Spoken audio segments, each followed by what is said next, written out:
おはよう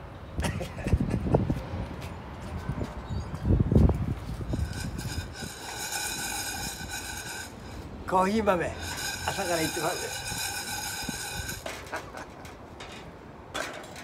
あーええわ幸せコーヒー豆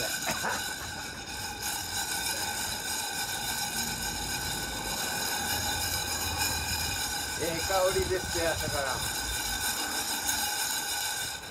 この焚き火がたまらんわ最高寒いけどたまらんわ本当にな本当にいい雰囲気やわ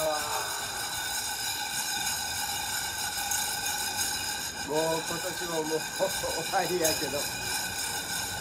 最後にええこと出てきたな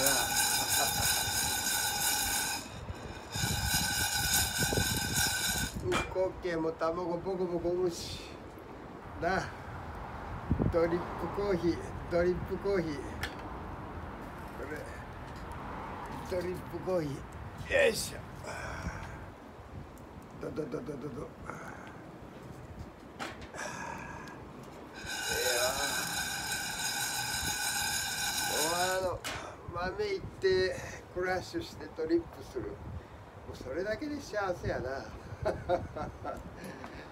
間本来はごっつい贅沢するこういうとこや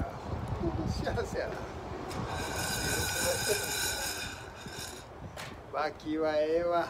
焚き火は最高本当に最高ですわちょっとコーヒーを入れますあーうまいなんとも言えんなあ幸せ、いやご視聴ありがとう、あんまり長いの嫌われるからまた明日よろしくねはい